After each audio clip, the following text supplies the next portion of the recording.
rapidamente uma grande batalha espiritual. Deus me mostrou que o inimigo das nossas almas, não que nós temos medo disso, preocupamos com isso, que nós temos a presença de Deus. A igreja tem a presença de Deus. Mas eu vi uma grande batalha espiritual. O inimigo está muito irado com esse trabalho que vai acontecer. Ele está tentando de todas as formas soprar o vento contrário, até para trazer desassossego àqueles que estão na frente desse trabalho. Perturbação, preocupação. Mas Deus manda dizer: não tenha medo, porque este evento já estava no coração de Deus. E simplesmente essa igreja vai ser só um instrumento, como vai ser dito aqui nessa palavra hoje. Eu orava a Deus e Deus me deu essa palavra. Pode preparar aí, quem não abraçou essa causa vai apanhar, porque essa palavra aqui falou. Porque a igreja de Deus é uma só, é um só corpo. E quando esse corpo se movimenta, todos os órgãos se movimentam, nenhum fica parado. Amém? Amém. E qual é o que não movimenta? O que está doente ou morto. E essa obra é de Deus, e está no coração de Deus. Sabe por quê? Porque quando Deus resolve tratar de um movimento para salvar jovens, o inferno levanta. Porque o lema hoje do diabo, do mundo e dos demônios hoje é destruir jovens. O lema é destruir jovens. Mas hoje nós vamos falar sobre um grande pequeno jovem que se chama Gideão, e nós vamos aprender com ele hoje aqui, muita coisa. Amém, queridos? Então está Juízes capítulo 6, versículo 11 e 12, diz assim a palavra de Deus: Então o anjo do Senhor veio e assentou-se debaixo do carvalho que está em Ofra, que pertencia a Joás de Abisrael. E Gideão, seu filho, estava malhando o trigo do lagar para salvar dos midianitas. Então o anjo do Senhor lhe apareceu e lhe disse: O Senhor é contigo, varão valoroso. Amém? Amém. Podeis assentar-vos. Glória a Deus. Queridos irmãos, a palavra de Deus nos ensina sobre uma nação peculiar de Deus, que é Israel, a qual foi levantada como nação modelo. Você lendo a Bíblia, você em toda a Bíblia vai encontrar a trajetória de Israel, que Deus constituiu em uma nação. Mas Israel viveu em todo o tempo uma vida de altos e baixos. Às vezes Israel estava em alta na presença de Deus, e quando ele estava em alta na presença de Deus, ele prosperava, ele era abençoado, ele vencia. Mas às vezes Israel caía em situações difíceis, como ele tinha o hábito de todas as vezes, eles como nômades, eles não tinham uma pátria, uma cidade, eles tinham uma promessa de uma terra. E enquanto essa promessa não era concluída ou cumprida, eles viviam como nômades. Até a primeira igreja deles era de lona, era um tabernáculo feito desmontável. Aí baixou, né? Era um tabernáculo montável, as barracas, eles levantavam acampamentos e viajavam, porque eles viviam como nômades. E nessas jornadas, eles viviam em altos e baixos. Assim também somos nós. Assim também é a igreja. Assim também é a nossa vida na presença de Deus. Nós vivemos neste mundo e não somos deste mundo. Assim como Israel, estamos esperando também uma terra. Nessa terra vivemos aqui consideravelmente como nômades. Por quê? Porque nós não somos cidadãos da terra. Nós somos cidadãos do céu. A igreja é forasteira. Estamos vivendo aqui por um tempo. E a nossa esperança é o arrebatamento da igreja a qualquer momento. Então, meus queridos amados, Israel, em essa situação de altos e baixos, nesse tempo de Gideão, na era dos juízes, o qual Israel foi ali julgado por 14 juízes. E aqui a história, a palavra de Deus diz que Gideão era o 5º juiz de Israel.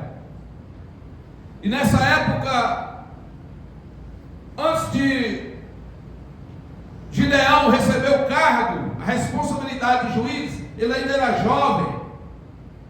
E Israel estava passando por uma situação muito difícil. Porque aqui em Juízes capítulo 6, versículo 1 diz que porém os filhos de Israel fizeram o que era mal aos olhos do Senhor. E por causa disso Deus os entregou na mão dos midianitas e dos amalequitas por 7 anos. Por causa da desobediência. Israel tinha um hábito nas suas andanças, onde eles viviam, onde eles ficavam em terras estrangeiras, eles tinham o hábito de aderir aos deuses dos forasteiros. Como é notado na Bíblia, o Deus que mais Israel servia era o Deus de Baal. Então, queridos amados, dessa feita aqui em Juízes, Israel fez mal que era aos olhos do Senhor e Deus chateou muito. E nessa situação Israel se afastou de Deus, porque Deus não aceita que o povo dele adore a outros deuses, principalmente deuses pagãos, deuses estranhos. E Deus entristeceu muito e acabou entregando, folgando a mão. Porque a pessoa, quando começa a sair da presença de Deus, Deus tira a mão. E quando Deus tira a mão, o povo começa a sofrer. A presença de Deus se ausenta. E foi o que aconteceu com Israel. E quando a pessoa, qualquer que seja, nação, afasta-se da presença de Deus, ele começa a enfraquecer, ele começa a perder as suas forças. E Provérbios capítulo 24, nós lemos aqui no versículo 8, que diz: o dia que mostrares frouxo, fraco, no dia da sua angústia, ou no dia da sua adversidade, a sua força será pequena. O que isso nos ensina? É que se nós temos Deus em nossa vida, nós somos fortes. Porque o apóstolo Paulo diz: posso todas as coisas naquele que me fortalece. Se você está na presença de Deus, você é forte. Se você está na presença de Deus, ninguém pode com você, ninguém te destrói. Então, queridos, o que aconteceu? Deus permitiu que Israel caísse na mão desses povos.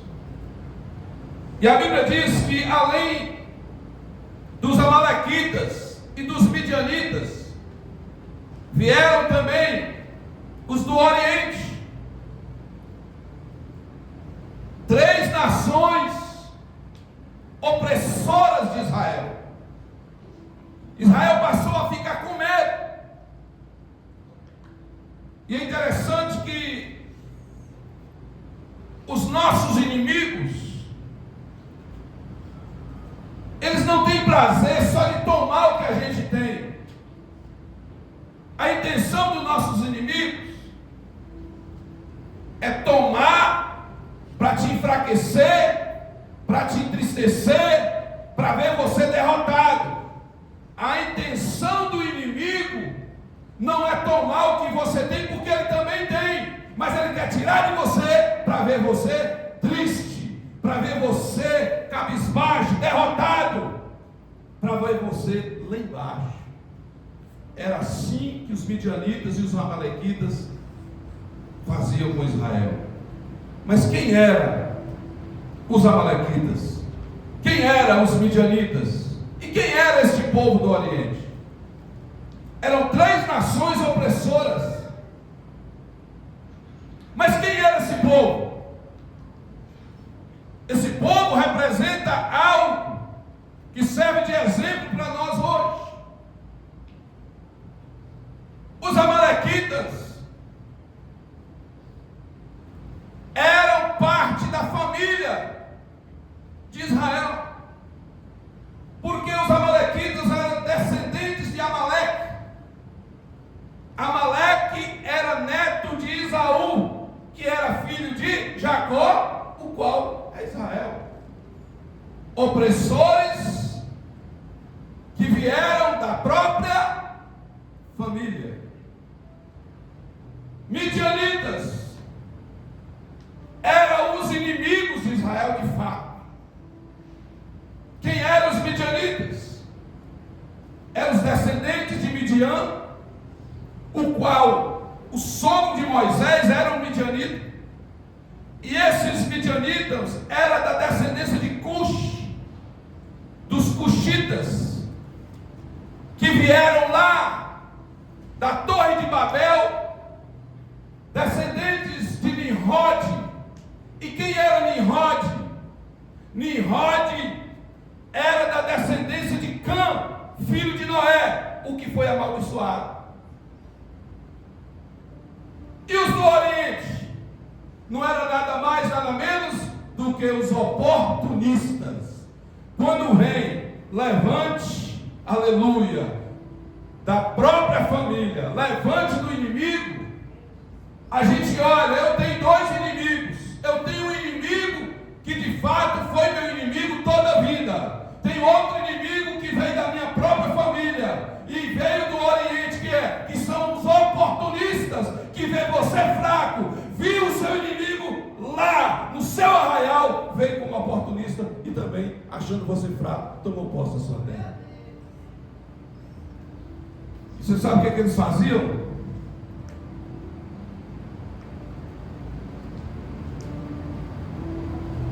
Na época da colheita, quando Israel estava prestes a colher o seu mantimento, as suas hortaliças, suas frutas, eles vinham com suas barracas, com suas tendas, vinha com seus camelos, com seus jumentos, com seus soldados, e não chegava e arrancava e levava, não. Eles chegavam e tomavam posse, ficavam morando lá, na sua terra. Olha como a pessoa, como a nação sofre por sair da presença de Deus ou por entrar em desobediência com Deus.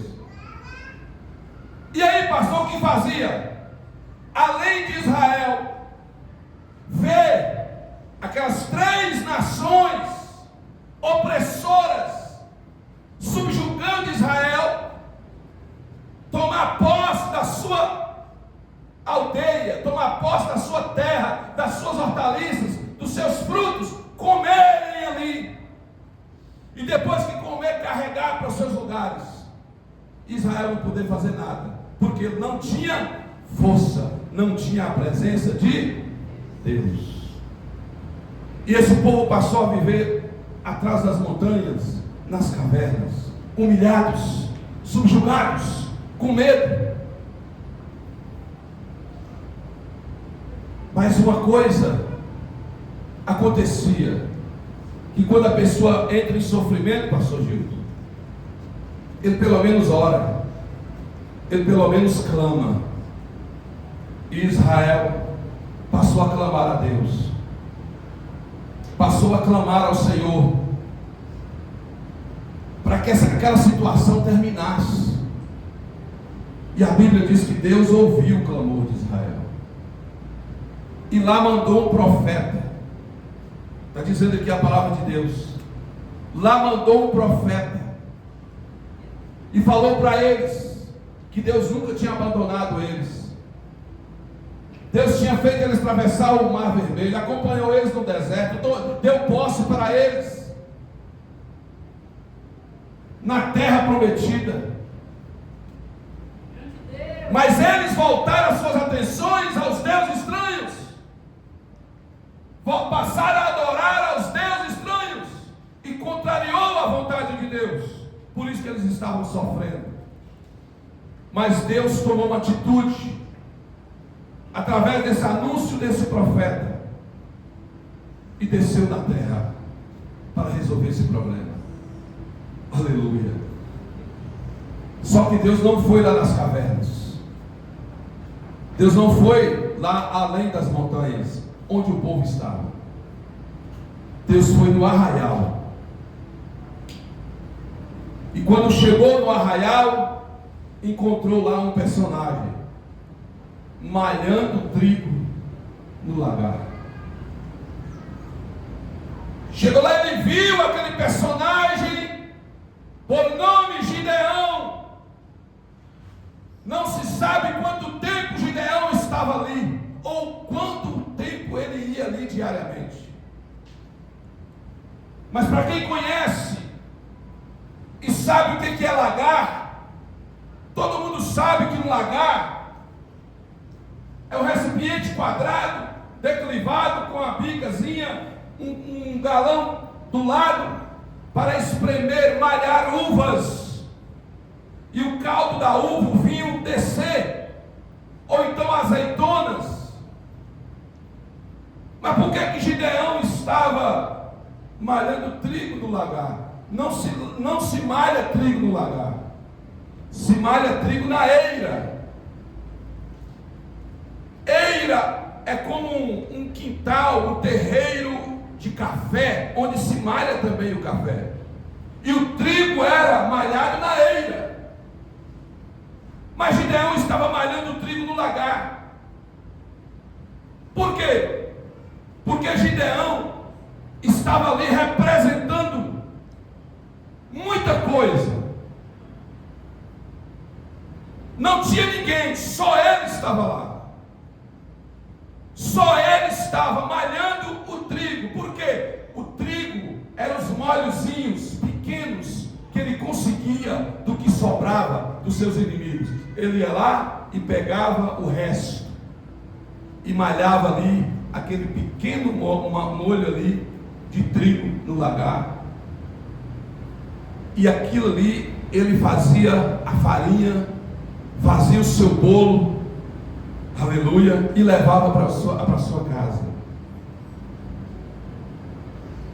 Por que eu coloquei aqui o tema dessa palavra? Lagar, lugar de provisão. Porque lagar, quando está malhando a uva, é na época da fartura. Quando está malhando a azeitona, também é na época da fartura. E ali é o lugar da fartura, ali é o lugar da provisão. Só que na adversidade, só que na luta, na perseguição dos seus inimigos, O povo abandonou o lugar da provisão. O povo abandonou o lagar. Mas Gideão não. Gideão continuou no lagar. Gideão permaneceu no lagar. Mas para quê, pastor? Porque ele sabe que ali é o lugar da fartura, é o lugar da provisão. E quem é sábio, quem é inteligente, quem tem a presença de Deus e quem tem confiança em Deus, sabe que o lugar da provisão não pode ser abandonado. Oh, aleluia. Não pode se ausentar do lugar da provisão. Por isso que Gideão estava lá. Ele tinha muitos motivos para não estar lá. Ele tinha muitas razões para não estar lá. Por quê? Porque ela não tinha nada, não tinha uva, não tinha azeitona, não tinha nada. Mas ele, aleluia, mesmo com um pouquinho de trigo que restou lá, aleluias, ele continuou malhando ali no lagar. O lugar da provisão. E esse lugar da provisão, aleluia, Gideão está ali permanente, representando muita coisa que traz um grande exemplo para nós. Quando você não sai do lugar da provisão, mesmo com escassez, você ainda tem esperança. Quando você permanece no lugar da provisão, mesmo com pouca coisa, contentando com pouco que tem, mas ali é o lugar da fé, da perseverança, aleluia, da esperança. Falamos que se Gideão não chorava ali, sim, ele chorava. É lugar de choro também, é lugar de sofrimento. Como ele estava sozinho, lá também era lugar de solidão, lugar de reflexão. Irmãos, quando você está sozinho, numa luta, numa escassez, se você está no lugar da provisão, o que é o lugar da provisão para nós hoje? É a casa de Deus. Pode estar passando a luta que tiver, pode estar passando a dificuldade que tiver, aleluia, não se ausente do lugar da provisão. A casa de Deus, não importa se for 1 ano, ou 2 ou 3 anos, ou 7 anos como Israel viveu. Olha, queridos amados, a esperança é a última que morre, a perseverança continua, a fé continua, e não saia do lugar da provisão. Porque uma hora alguma coisa vai acontecer. E como aconteceu? Gideão malhando trigo ali. Aleluia. Ele demonstra aqui na palavra que ele já estava sem esperança. Mas ele não saiu do lugar. Às vezes na igreja, a gente muitas vezes na caminhada, a gente fica sem esperança. Meu Deus, até quando? Até quando eu vou sofrer com isso? Até quando eu vou enfrentar essa situação? Aleluia, você até reclama, mas o seu pé está no lugar da provisão. Você não aceita, porque lugar de crente vitorioso é no lugar da provisão, é no lagar. Aí de repente, Gideão levanta os olhos e olha para um pé de carvalho. Estava lá debaixo do pé de carvalho o quê? O anjo do Senhor. Aleluia. E quando ele olha e vê o anjo do Senhor exclama para ele e diz: não temas, aleluia, eis que eu estou contigo, varão valoroso. Oh, aleluia. Eu estou te vendo, eu estou te presenciando. Jesus podia ir muito lá no lugar das cavernas consolar o povo, mas não. Jesus foi onde Gideão estava. Onde? No lagar. Onde é o lagar? No lugar da... Jesus vai. Jesus vem aqui. Se você estiver aqui, você vai levar a bênção. Oh, aleluia. Quem crê nessa noite aqui, que ao levantar a sua cabeça e adorar a Deus, você vai ver o anjo da provisão, aleluia, da sua vida chegar para resolver logo o seu problema. Aleluia. Então o anjo do Senhor lhe apareceu, aleluia, e lhe disse: o Senhor é contigo, varão valoroso. Eu estou aqui.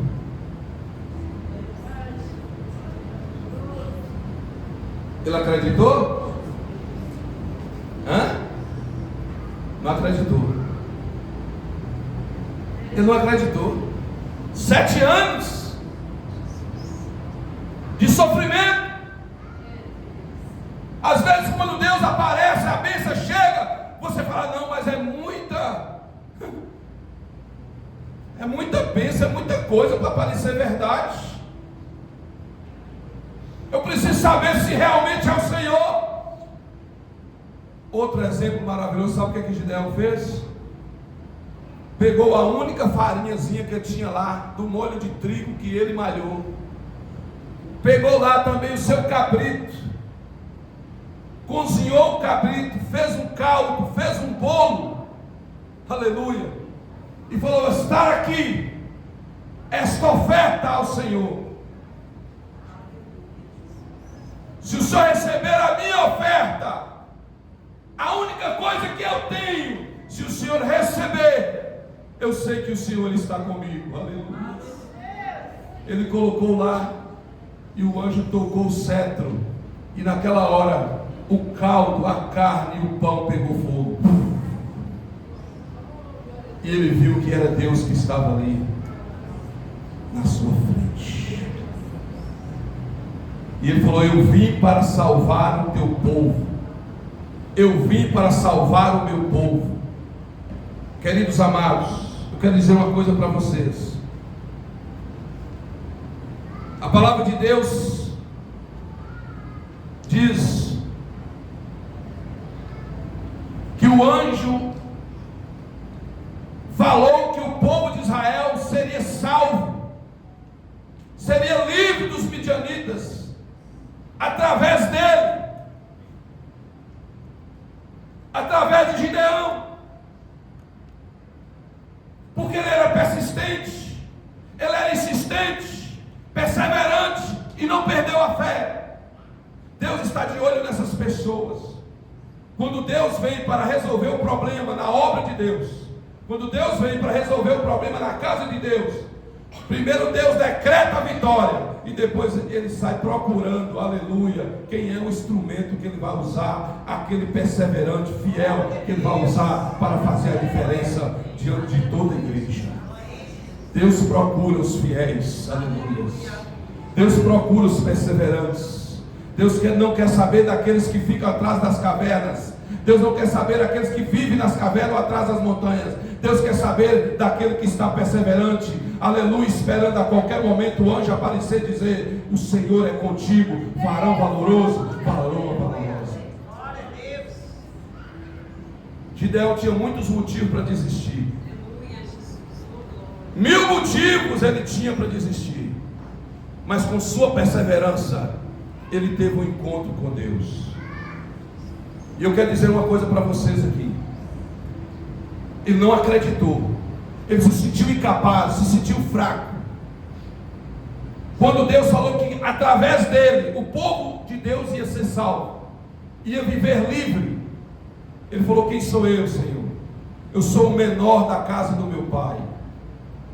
Por quê? Porque ele tinha irmãos maiores, e o costume de Israel, o filho menor não podia tomar nenhuma decisão antes que consultasse o seu pai e o seu filho mais velho.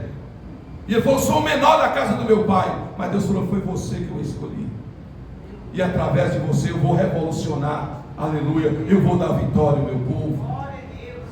Prepara-te, se levanta, aleluia, aleluia. Eu, através de você, eu vou dar a vitória. Eu, não é homem nenhum.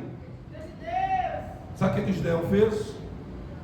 Ele fez a prova lá, se Deus ia dar a vitória ou não, através do velo de lã. Fez a prova, passou na prova, e depois foi lá e chamou 32.000 homens para a batalha.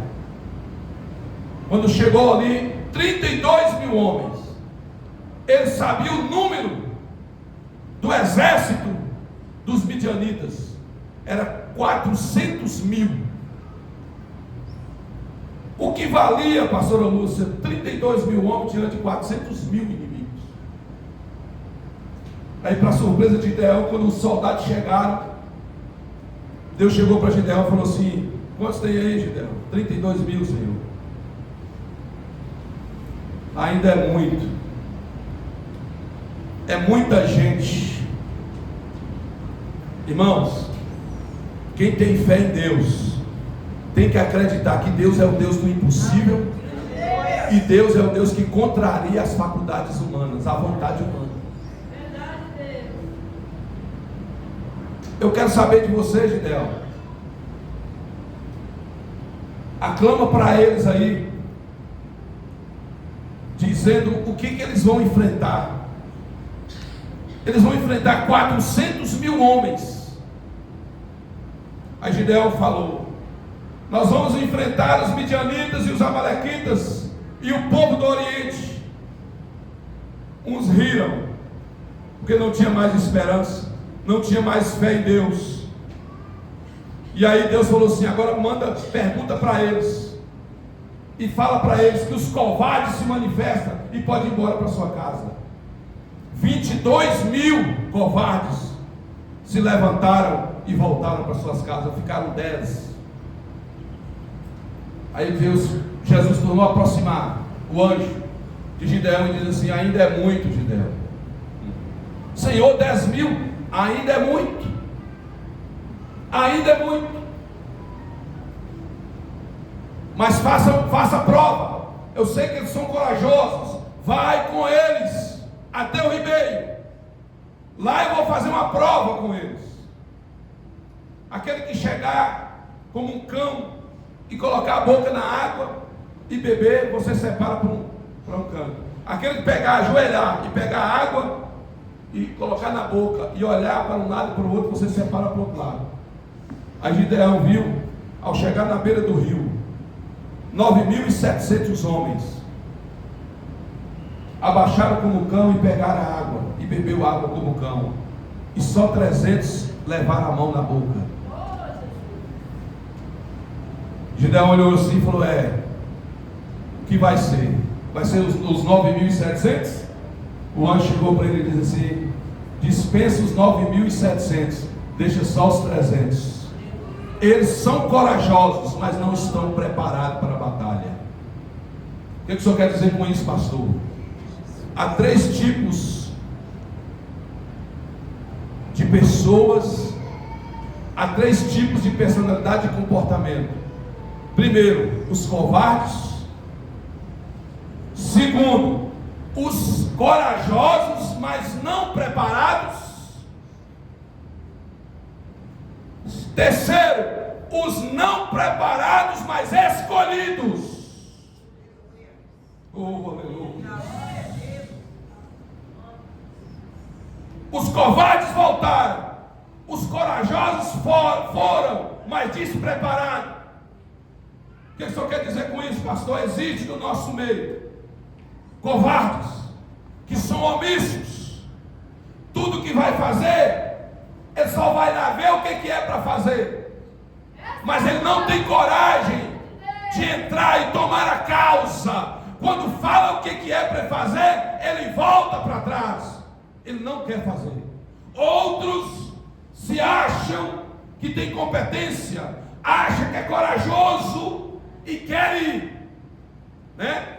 E vai. Só que são corajosos, quer fazer, mas não são preparados. Mas existe aqueles 300 que às vezes nem são preparados, mas são escolhidos. E vai fazer o quê? Vai questionar com Deus? Ah, mas por que fulano vai fazer e eu não vou fazer? É porque Deus escolheu. E quem Deus escolhe? Aqueles que têm um perfil de Gideão, obedientes e que acreditam na vitória e no poder de Deus e que vai vencer. Aqueles que têm coragem e acreditam. E aí Deus mandou separar os 300. 300 para enfrentar quantos? 400.000. Era 32.000. Caiu para 300 para enfrentar os mesmos 400.000. Olha como é que Deus trabalha. O Deus da nossa vida não trabalha como nós pensamos. Aleluia. Oh, glória a Deus. Oh, quando você está pensando uma coisa, Deus está pensando outra. Enquanto você está pensando em estratégia, que Deus já está montando outra. Porque Deus é mistério. Deus é o dono dessa obra. Ele faz o que Ele quer. Ele movimenta da maneira que Ele quer movimentar.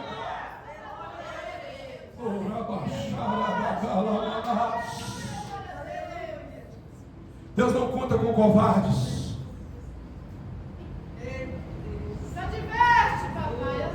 Deus não conta com omissos que vivem atrás das cavernas. Deus não conta com o tipo de pessoas que só vai ao lagar para saber o que está acontecendo, se chegou alguma fartura ou se algo diferente está acontecendo. Mas quando é para lutar, para defender, para fazer a obra do Senhor, é saudar o grito, é para fazer isso, eles viram as costas e vão embora.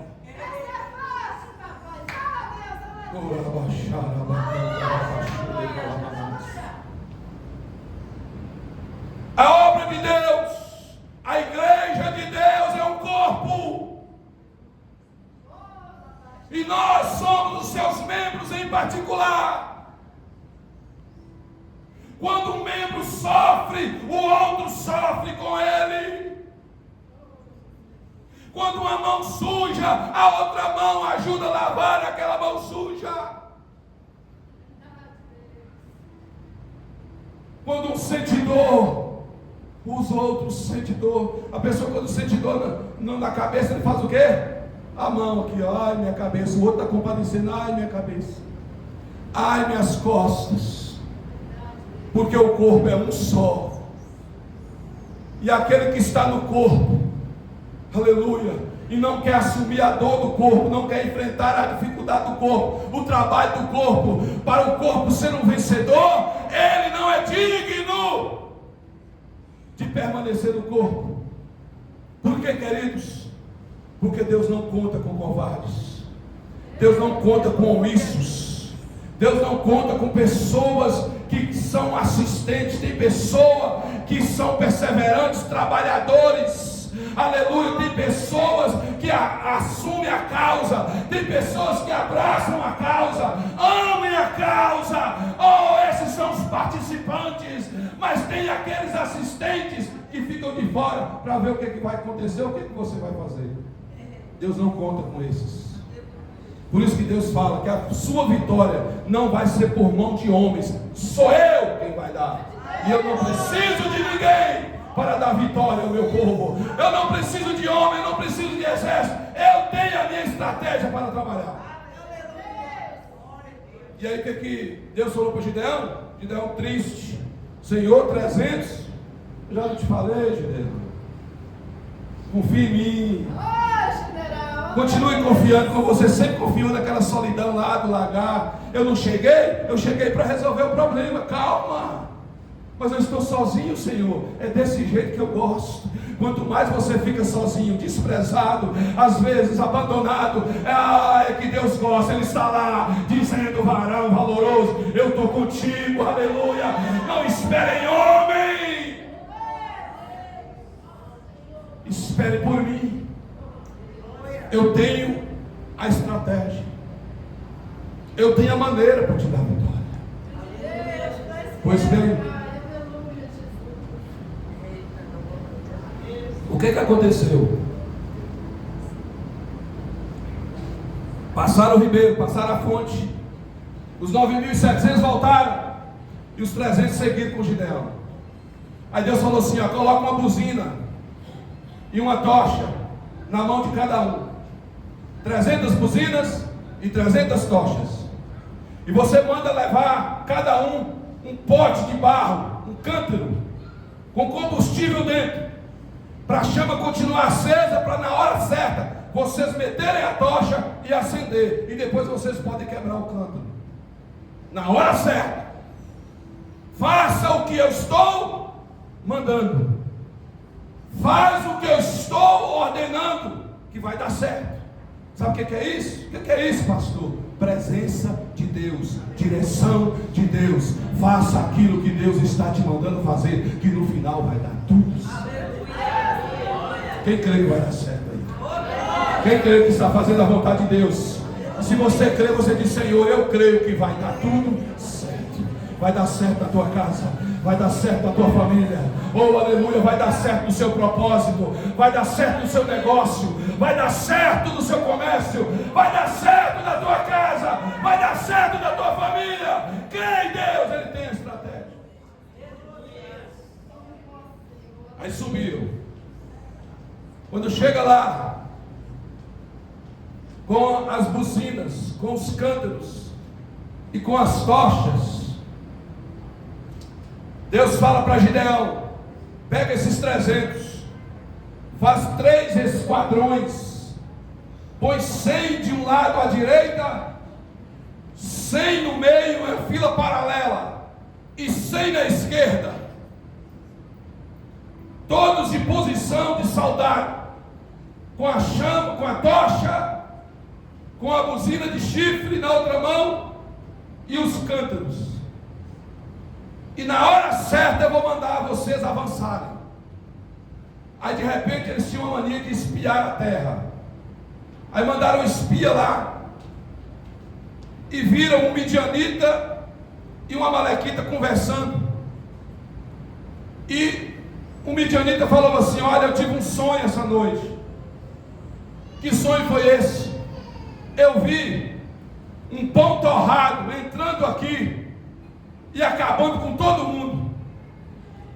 Aí o amalequita falou assim: olha, sabe o que é isso?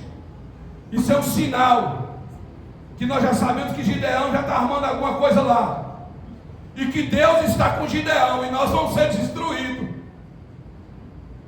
Nós já vamos ser destruídos, alguma coisa vai acontecer. O que o senhor quer dizer com isso, pastor? Antes de Deus te dar a vitória, Deus já avisa para o seu inimigo: se prepare, aleluia. Deus já dá visão para o seu inimigo, dizendo: se prepare, porque a sua hora está chegando. Estou dando a vitória ao meu servo e minha serva, aleluia. E o seu tempo de perseguição vai estar acabando já, aleluia. O diabo sabe, pastor Gildo, pastora Lúcia, que ele já perdeu, aleluia. Terça-feira da semana que vem, da outra semana, o diabo já sabe, aleluia, que a vitória vai ser dessa igreja, desse jovem, desse congresso, aleluia, porque está uma batalha travada. Oh, aleluia, há uma batalha nas regiões celestiais, e a vitória dessa batalha não vai ser do nosso inimigo, vai ser desta igreja, vai ser desses jovens. Por quê? Porque nós estamos em oração. Nós estamos em perseverança e não ausentamos do lugar da provisão. Nós estamos aqui. Aí o que aconteceu? Vamos mostrar agora a estratégia de Deus.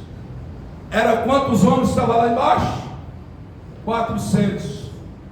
300 em 3 esquadrões de soldados. Chegou a noite. Queridos amados, na terceira vigília, que era meia-noite de Israel, já estava dando a ordem para avançar. E quando eles meteram a tocha no cântaro e acenderam a tocha, e eles pegaram o cântaro de barro e jogaram no chão, pum!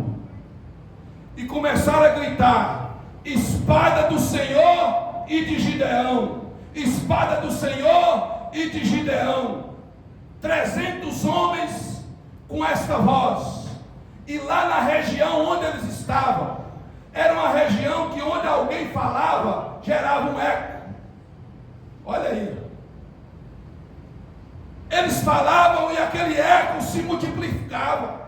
Aí ele repetia: espada do Senhor e de Gideão. É espada do Senhor e de Gideão, espada do Senhor e de Gideão. Aí estou repetindo. e virou uma tormenta na mente dos seus inimigos, e eles acordaram. Eles pegaram o pote de barro e lançaram no chão com combustível, aí fez pum, com uma dinamite, e eles escutaram lá com umas grandes bombas vinham explodindo perto deles. Eles acordaram. Quando eles acordaram, pastor Gilton, eles olharam lá para cima da colina e viram os 3 esquadrões de soldados, cada um com a tocha e tocando a buzina, e com a tocha. Pela estratégia, a organização do exército, eles conheciam, porque era a mesma forma bélica de lutar. Eles olharam e viram o que? A buzina tocando, a tocha acesa, em 3 esquadrões, e eles contaram 100, 300 homens. Não, eles viram, pela forma de trabalhar de guerra, eles viram 300 generais. Preste atenção, olha a estratégia de Deus. Quando Deus quer nos dar a vitória, Ele não precisa de homens, Ele tem sabedoria e poder para mostrar para o inimigo e confundir seu inimigo, meu irmão, até na alma. Aleluia, aleluia. Aí eles olharam lá para cima e viram 300 tochas e ouviram 300 buzinas. Aí olharam para o outro e falaram assim: olha, tem 300 generais. Vocês sabem quantos soldados um general comandava na frente? Nas guerras era assim: o general ficava na frente. Irmão Luizinho, que ali é soldado, é policial, sabe que tem os comandantes. O general na frente com a tocha, aleluia, e atrás na fila imensa, 6.000 em cada um. Tinha quantos lá embaixo? 400.000. Um general comandava 6.000, que era uma legião de soldados.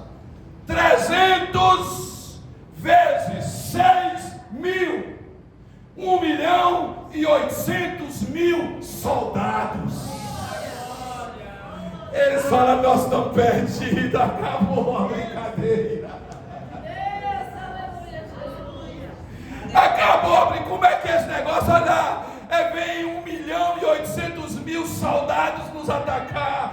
Eles não eram amigos mesmos, porque os inimigos, irmão, quando vem contra nós, eles se ajuntam. Eles não eram amigos e falaram assim: olha, eu não quero morrer pela mão deles, não, me mata aqui. Aí um foi matando o outro, metendo a espada no outro e acabando com o outro até a madrugada. Já tinha matado quase todos os 400.000, eles mesmos se matando, e o resto que sobrou pela madrugada saiu correndo, inclusive o rei. Aí Deus falou assim: agora você vai atrás dos que ficaram vivos e mata o rei Deus e toma posse de tudo que ele tomou de vocês.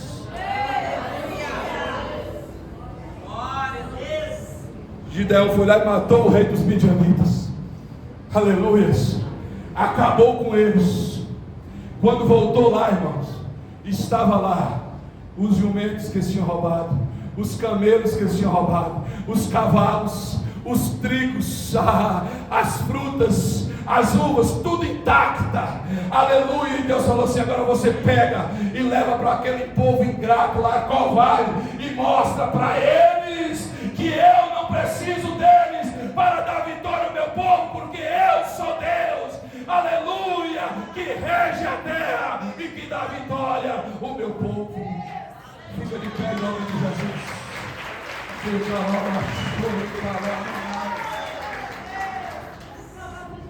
Essa mensagem aqui é para nós entendermos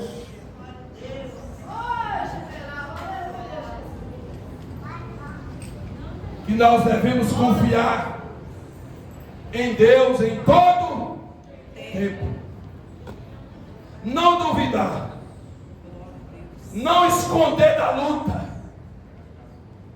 Repita comigo: para crente fiel, que acredita, que persevera, que não tira o pé do lagar.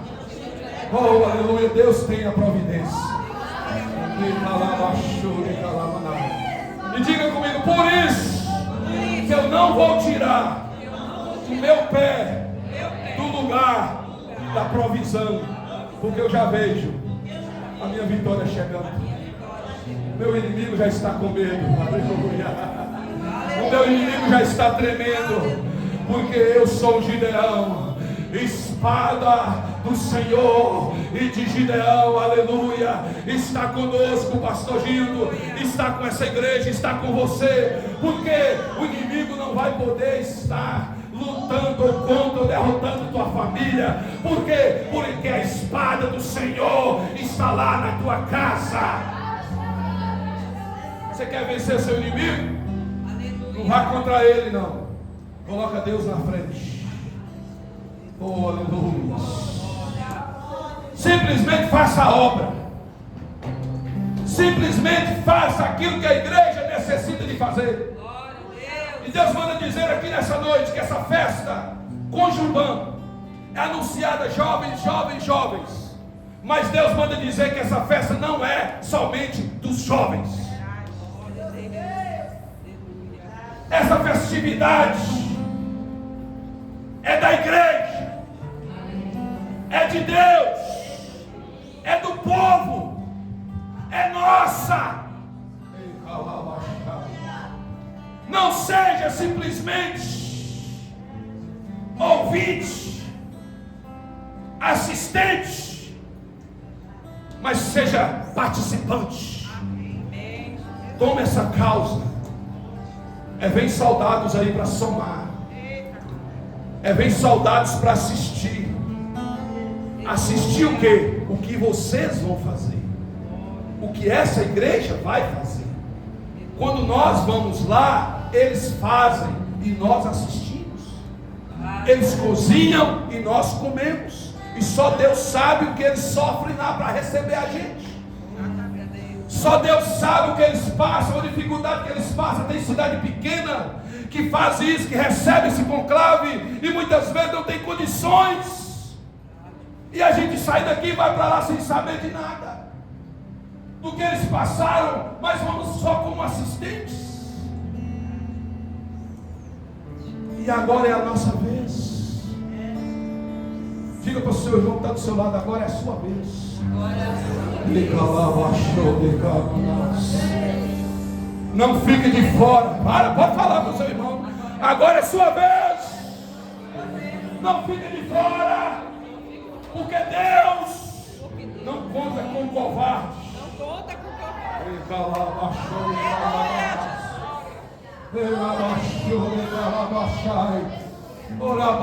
Deus não conta com omisso. Deus não conta com quem está de fora. Deus conta com quem está de dentro. Oh, aleluia! Oh, aleluia!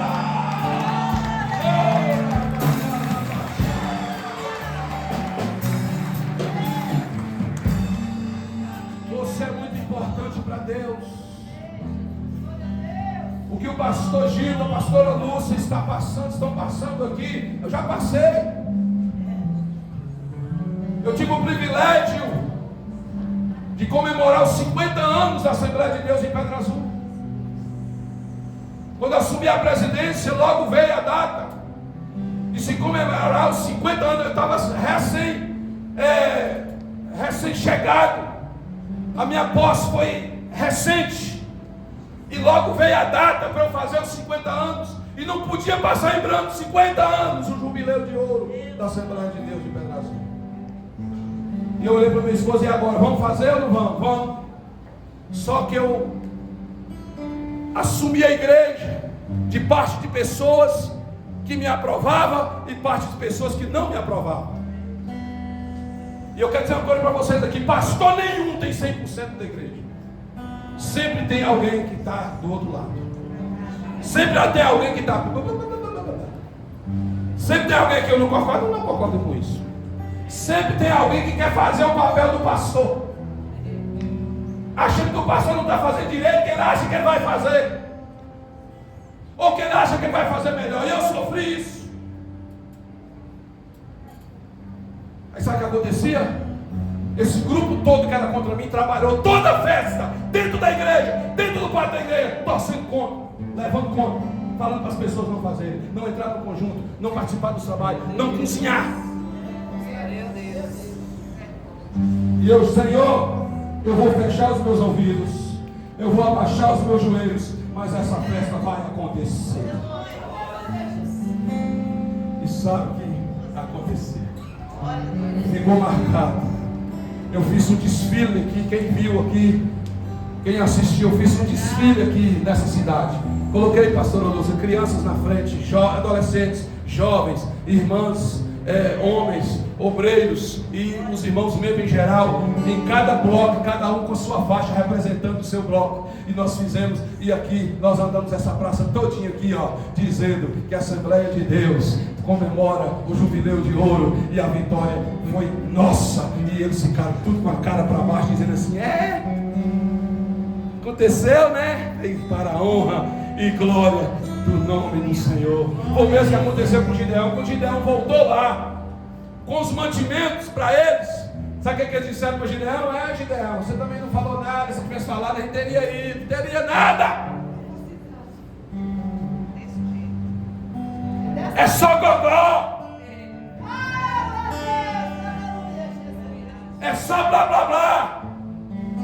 Por que você está dizendo isso, pastor? Porque quem vai, quem faz, não fala. Só faz.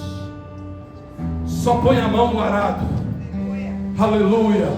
Nem fala que vai fazer e faz, e depois nem fala que fez, porque está tudo escrito nos anais do céu. A recompensa não vai ser do pastor Júlio, do pastor Gil, a recompensa não vai ser da pastora Lúcia, a recompensa vai ser do céu. Quer receber a bênção do céu? Quer receber a recompensa do céu? Faça a obra!